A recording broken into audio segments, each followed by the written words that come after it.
Olá pessoal, estamos aqui de volta. Hoje a gente está falando com a professora de português, a Simone Luciano. A Simone é graduada em letras. Puxa vida, hein? Que currículo legal. Ela tem pós-graduação em português, língua e literatura pela Universidade Metodista de São Paulo. Ela tem muita experiência em redação, né? Para vestibular, gente. Então a conversa que nós vamos ter hoje aqui com ela é uma conversa ótima. Nós vamos falar sobre português, sobre como se comportar, nós vamos falar como escrever um e-mail, como você tem que fazer uma redação para o seu chefe. A importância da leitura. A importância da leitura é fundamental na produção de texto hoje, no mundo moderno, tá certo? Então espero que vocês gostem aqui da nossa apresentação. Vai ser uma conversa bastante rápida e muito interessante. Espero que vocês gostem. Vamos lá? Vamos lá. A coerência dos textos é uma coisa importante, né? Sim. Normalmente o que eu vejo, assim, leituras que eu faço que são realmente complexas no sentido de você entender o que quem escreveu quer dizer realmente, né? Na verdade, né, as pessoas até leem, né, interpretam o texto da maneira deles e às vezes a coisa é até mais simples. Sim. Né? Quer dizer, aquilo que o cara, sabe essa palavra cara?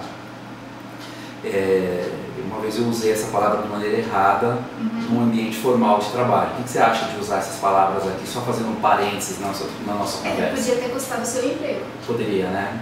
Tem Poderia. algum caso que você já viu assim? Um ex-aluno meu que foi trabalhar numa grande rede de farmácias, né, e trabalhava com o dono mesmo, né, e um dia conversando com o dono, ele falando da importância do português dentro do trabalho, né, e aí o dono dessa rede de farmácia falou: senhora, você viu por que o rapaz que estava no seu lugar foi mandado embora?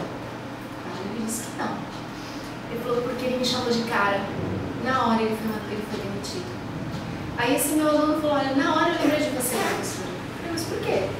Porque você sempre disse em aula que a gente tem que usar no nosso ambiente de trabalho uma linguagem mais formal possível. Né? Não é porque eu fiz uma certa amizade, né? Uma amizade entre aspas, né? Com o seu chefe, que eu tenho intimidade. Né? Não é? Você está num ambiente de trabalho. É bem complicado isso, quando você tem que saber usar a formalidade. Você, não é tudo que pode, né? Exatamente. Ah, mas eu vivo aqui num país tropical, então eu posso trabalhar, sei lá, mais à vontade. Olha, existem, como na sociedade existem regras, sim, na língua portuguesa também existem regras e que têm que ser obedecidas. E a gente voltando no caso do texto em si, né? Eu leio bastante e eu vejo muitos escritores escrevendo de maneira muito clara aquilo que eles pensam. E já vi pessoas interpretando textos, imaginando aquilo que ele teria pensado em cima daquilo que ele escreveu. Aí eu falo: mas espera lá, o escritor, ele escreveu aqui, está aqui escrito a frase. Aqui é só ler, ele está dizendo que o escritor pensou de maneira diferente. Isso confunde um pouco as pessoas. O que eu sempre falo, né, quando os meus alunos eu dou uma interpretação de texto, né, que tem alguma questão lá, que aí eles confundem a opinião deles com a opinião do autor. Né? Então eles acham que aquela questão é com relação à opinião que ele sente, ele é aluno. Né? Mas na verdade a interpretação é do texto, ele tem que falar qual era a opinião do autor. Né? Então eles não conseguem, tem essa dificuldade pela falta de leitura ou do hábito de ler, que hoje o jovem, graças a Deus a gente vê ter uma pequena mudança, mas a grande maioria não tem o hábito da leitura, né? E ele confunde ali na questão, ele coloca a interpretação dele, aluno, com o autor. Tá, entendi. Né? Ele não, e às vezes na questão ele tem que colocar o que o autor pensa sobre aquele assunto. É muito interessante isso, né? Porque para você executar determinadas tarefas na vida, para você fazer determinadas funções, exercer determinadas funções, eu acho que você tem que ter preparo. Eu acho que essa é a palavra mágica aí. Sim. Então, por exemplo, né, você quer produzir bons textos, você tem que se preparar na língua portuguesa. Se preparar para a vida, não é? Então, por exemplo, uma criança que quer produzir algum tipo de texto, ela vai produzir um texto dentro daquilo que ela tem como preparo para a idade dela, não é isso? É a vivência de mundo. A vivência de mundo, né? Porque hoje nos vestibulares, não tem mais aquela questão da chamada, né? Prova de redação. Hoje o que eles falam é que eles querem uma prova de leitura e escrita. Então eles vão analisar dentro da produção de texto qual é a visão de mundo que aquele aluno tem em relação àquele tema proposto. Quer dizer, então se o aluno não estiver preparado para dissertar sobre aquele tema, ele não vai ir bem na prova. Tanto que prestes ao Enem, muitos alunos me perguntam: o que você acha, qual você acha que vai ser o tema da redação? Eu falo, gente, é imprevisível. Não tem como eu prever, eles vão falar impossível sobre saber, né? esse assunto. É impossível, eles querem uma resposta pronta. Olha, vai cair sobre os refugiados da Síria, por exemplo. Mas não dá para a gente prever. Né? Tanto que o último tema de redação foi a violência contra a mulher. Sim, me lembro disso. Né? Que teve uma série de discussões com a questão de cunho ideológico, coisas assim.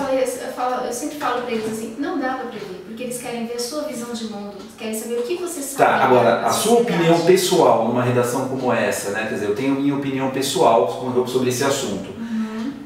O que um avaliador avalia, na verdade, dentro de uma questão como essa? Porque se eu chegar e colocar minha tese em cima desse tema, quer dizer...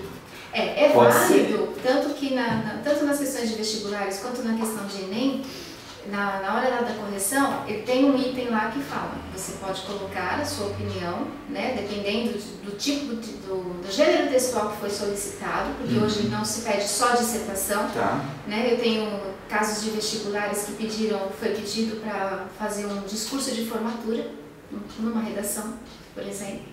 Né? Discurso de formatura. Então você tinha que fazer o teu discurso. Eles dão a situação e em cima disso o candidato tinha que montar um discurso de formatura. Gostei da ideia. Né? Em outro vestibular era um comentário de um blog que ele tinha que analisar o gráfico, por exemplo. Então ele pode colocar a opinião dele dentro do gênero textual, desde que essa opinião não, como se diz? Não esqueci a palavra. Conflito? Entre conflito com alguma coisa? Não, entre conflito com os direitos humanos. Tá. Então você tem aí uma questão do politicamente correto, etc. Ixi, isso é complicado, né? Isso é uma questão extremamente complexa. Então, por isso que eu falo, olha, cuidado com a sua opinião. Quer dizer, se você colocar a tua opinião de uma maneira real, mas que vai em conflito com alguma questão politicamente que vai ferir os direitos humanos, aí você já... vai perder entendi. Isso é menos complicado, né? Dependendo da gravidade, pode até... Agora, eu tenho dificuldades, assim, inclusive em casa com os meus filhos, deles interpretarem corretamente as coisas. E essas dificuldades de interpretação de textos, de histórias, etc., acaba trazendo problema em outras matérias, por exemplo, na história, geografia, matemática, principalmente matemática, porque a lógica, você tem que encadear, né, as lógicas e tudo, e você tem que ter um pensamento, abstrair determinadas coisas na sua cabeça e falar, bom, eu estou lendo isso aqui, então isso aqui significa tal coisa. Isso que eu defendo a ideia, muitos nem concordam comigo, mas eu defendo a ideia de que português é lógica. Eu também. Você tem lógica, gramática e literatura, né? A lógica, a gramática, né? E a literatura, tudo no mesmo pacotinho, né? E aí você, entendendo a lógica dentro do problema lá da matemática, você vai conseguir resolver, solucionar a porque você tem gramática, retórica e lógica. Acho que sem esses 3 pontos, você não consegue discutir absolutamente nada de nada. Assim. Quer dizer, você não tem a sua lógica, ela está quebrada. Então como é que você vai discutir uma questão, por exemplo, como esse caso dos refugiados da Síria, ou dos direitos da mulher? Se você não tem um encadeamento se você não tem um encadeamento de ideias lógico. E a retórica também, porque se você não souber expressar isso que você está pensando, também. O que acontece na mente do ser humano quando ele não consegue colocar, verbalizar, ou até mesmo no papel, aquilo que ele pensa? Qual que é o processo aí para ele poder melhorar esse processo, entendeu? Porque tem muita gente que tem um mundo de ideias dentro de sua cabeça e ele não consegue verbalizar nem colocar no papel, às vezes ele, por timidez, não sei, ou por por falta de conhecimento, não sei, quais são os passos que ele deveria tomar para poder se libertar desses medos, né? O que eu digo assim, a leitura não é só pegar Dom Casmurro, pegar Memórias Póstumas de Brás Cubas, não necessariamente nessa leitura. Ah, eu gosto de carros. Ótimo, pegue uma revista sobre carros, leia. Mas leia de verdade. Leia, entenda qual é aquele modelo, né? E vai se inteirando sobre o assunto, aquilo que você goste. Por isso que é importante pegar um assunto que você goste. Então, a melhor forma para eu melhorar a escrita é a leitura. Tá. Leia, ok. Aí, um outro exercício que é legal também de ser feito, assim, eu li uma reportagem sobre o modelo novo do carro. Fecho a revista e tento transcrever essa reportagem. Ah, interessante, quer dizer, o que você leu, né? Agora você com as suas palavras explica. Vai explicando. É um bom exercício. Isso vai fazendo com que quebre aquela coisa assim, aquele medo de escrever. Né? Agora, eu tive um caso aqui conosco aqui na escola que foi o seguinte. Tinha uns alunos e aí aquela coisa, né? A gente estava se conhecendo, tudo, aquela bagunça, aí eu parei. Vocês sabem ler? Eram alunos já do ensino fundamental 2, já no 8º ano, né? 7º, 8º, 9º ano. Vocês sabem ler? Ah, professor, claro que nós sabemos ler, tal, imagina! Claro que nós sabemos ler, tá me tirando, professor? Aí eu falei, tá bom então, vamos pegar aqui um texto aqui. Aí peguei, escolhi um dos alunos, falei, tá aqui, leia esse texto. Peguei um texto até simples de um romance, acho que foi acho que era Goethe, né? Os Sofrimentos do Jovem Werther. Falei, ó, leia esse trecho aqui e me diga o que foi que você entendeu desse trecho. Leia em voz alta, leia. Aí o aluno leu, tinha uma sequência lógica ali. Sim. Ele não entendeu. Então, eu falei para todos eles, olha, vocês não sabem ler, vocês conseguem decodificar gráficos, fazer uma decodificação gráfica, é isso mesmo? Eles aprenderam a ler, mas não aprenderam a entender o que leem? É o decifrar, né? Eles não aprenderam porque eles querem tudo pronto. Hoje com esse imediatismo que a gente tem, né, da internet, tudo é imediato. Então eles querem na leitura também ser imediato. Ah, é? Né? Então, quer dizer, ele quer ler, já pegar, absorver, pronto, já entendi. Para você fazer uma boa leitura, quer dizer, para você ser um bom leitor, o que você precisa ter? Além de ter um mundo interior rico, não é isso? É o seu conhecimento de mundo. Tanto que muitas propostas de redação, eles colocam com base no seu conhecimento de mundo, aí eles dão um tema em relação ao que eles querem que você faça a redação, né? E aí a partir daí ele pede qual o gênero textual que ele quer, mas eles sempre deixam claro, com base no seu conhecimento de mundo.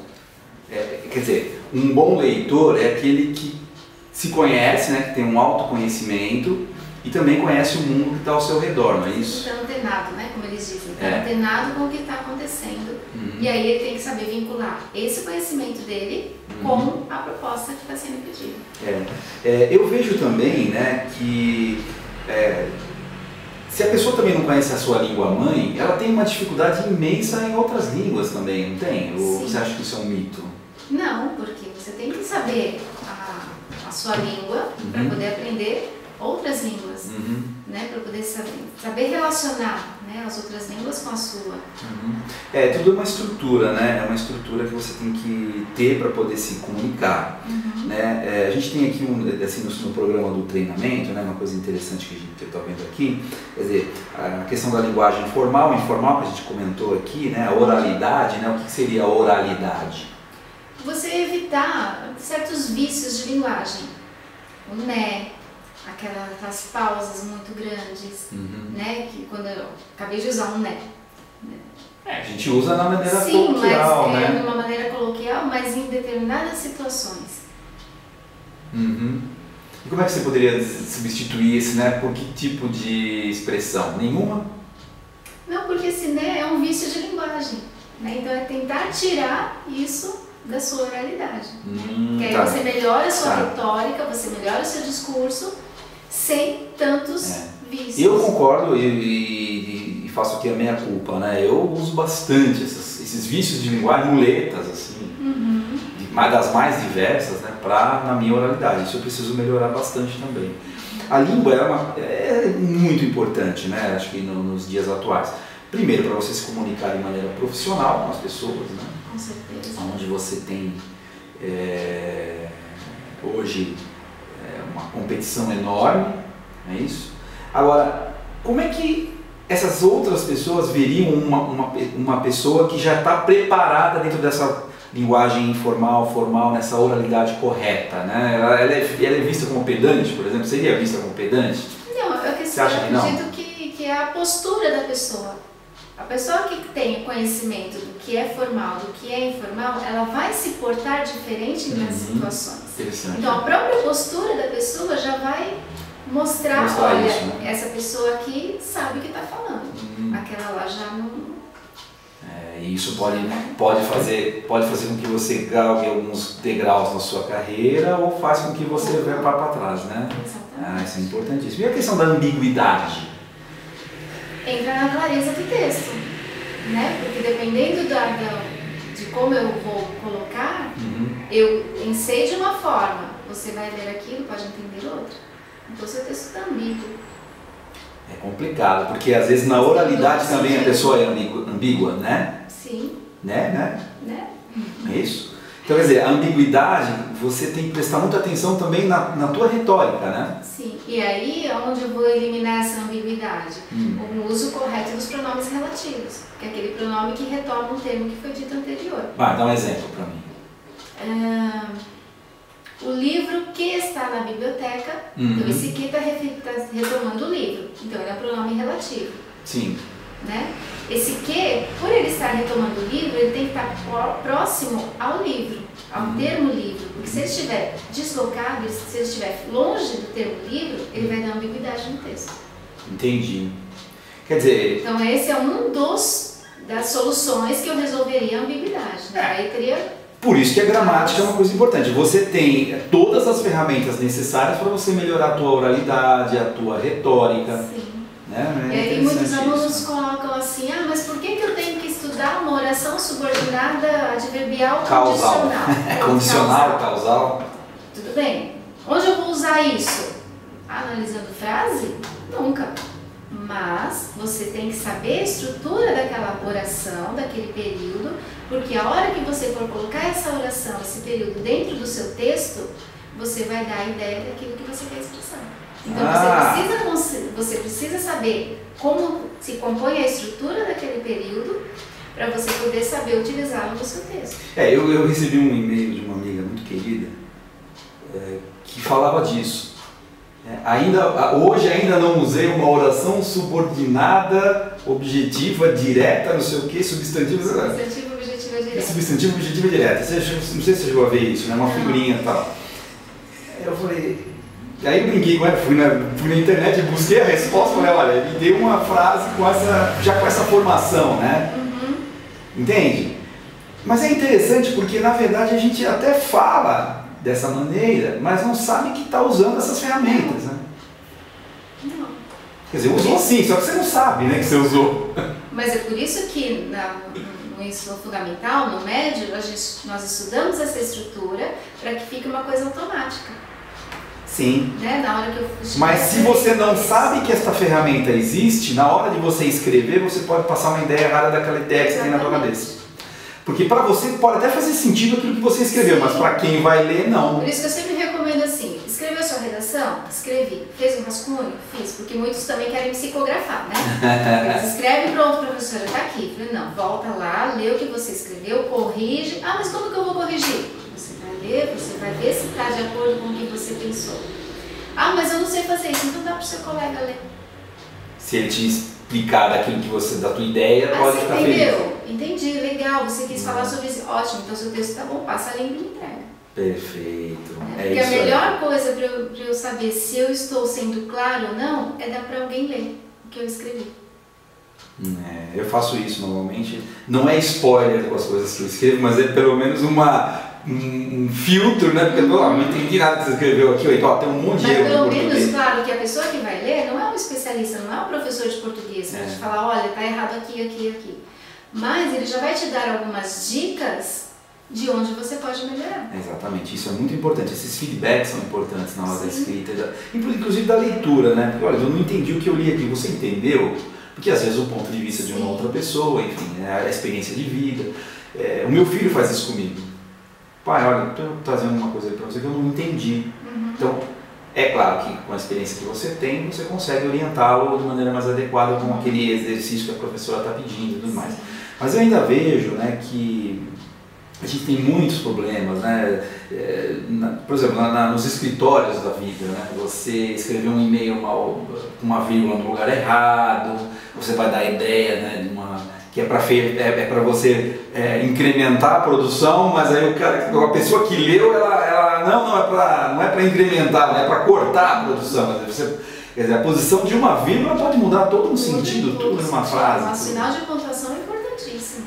Então todas essas questões elas são apresentadas no nosso programa, né? E o cuidado com as palavras também. Né? Eu dei treinamento numa empresa que era de auditoria, em que ele escrevia um relatório, né? Tinha que fazer o relatório da auditoria que foi feito e no próprio relatório ele coloca que o relatório podia conter erros.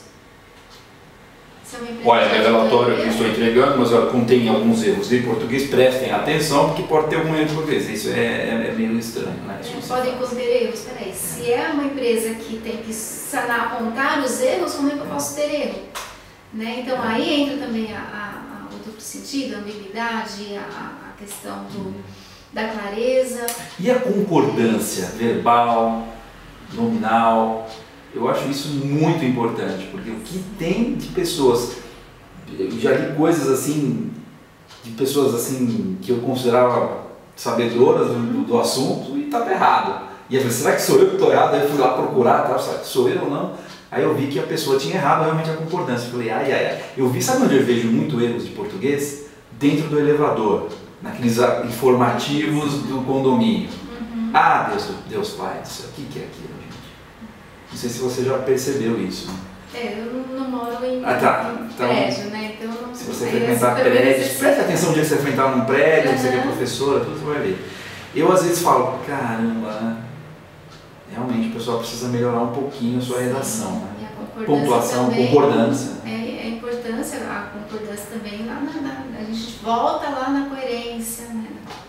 Na coesão, na coerência, tanto a concordância quanto a regência, eles são elementos coesivos também, né, para poder melhorar o inglês. E como é que você enxerga esse problema hoje que você enfrenta no dia a dia nas suas aulas e tudo com os alunos que estão entrando nas universidades, ainda cruz com relação à nossa língua portuguesa e tudo? Como é que você entende isso hoje? Como é que vai ser esse futuro e, enfim?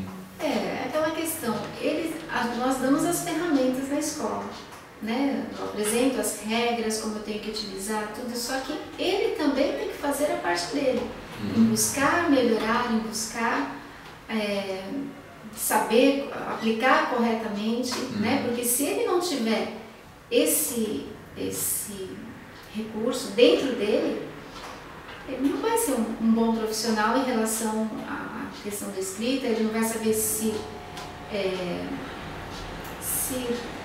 pronunciar, né, se manifestar, se fazer claro, né, dentro da sua profissão, seja ela qual for.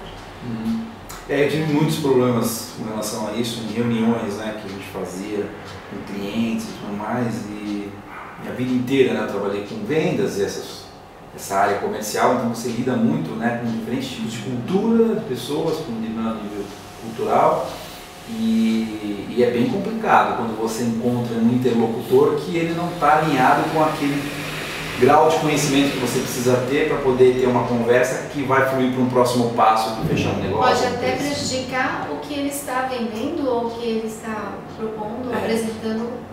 Né? Pode ser um produto melhor do mundo, mas se a pessoa não souber vender, não souber falar sobre aquele produto, ele não vai. Exatamente. Não tem como você avançar, né, nem profissionalmente, nem nos estudos, enfim, em todas as suas atividades, se você realmente não tiver o conhecimento minimamente necessário da língua portuguesa, né? Com certeza. E você querer buscar mais, não se acomodar. Ah, eu sei separar sílabas, por exemplo? Tudo bem.